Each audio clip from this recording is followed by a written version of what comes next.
Rumor has it that corporate America can be very toxic at times. Unfortunately, I found this rumor to be true. I remember starting at one of my former jobs and going in with an overall excitement. I wanted to be there, I wanted to learn, I was brand new. That experience for me was ruined based on the treatment of one of my former colleagues. My former colleague thought it was okay to frequently approach me with workplace gossip about myself. I didn't know why, I really didn't care. I kept asking for my colleague to stop. My colleague didn't.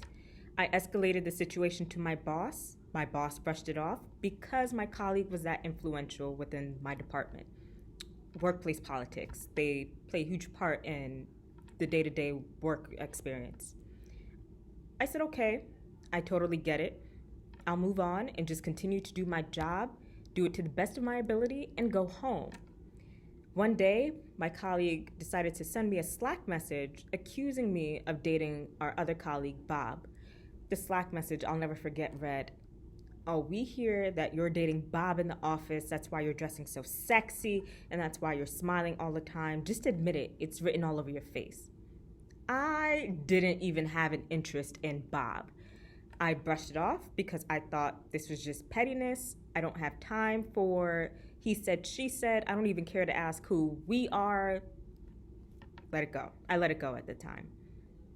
The same week, I found a printout by the printer of an email exchange between that colleague who accused me of dating Bob and my human resources representative.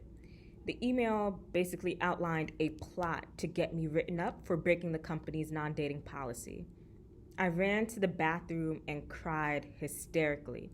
I had no idea why my colleague was that obsessed with me and why my colleague thought it was okay to try to write me up for something that everyone knew. Well, maybe not everyone, but it just wasn't true.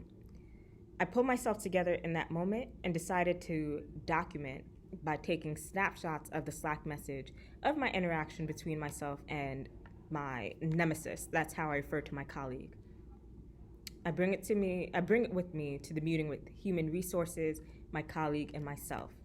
The evidence that I had worked in my favor. Human resources deemed that interaction as harassment on my colleague's part, sexual harassment in particular. In the end, justice did prevail. I did not get written up. My colleague did. But in that moment, I learned a valuable lesson. Document every single interaction that may make human resources raise an eyebrow.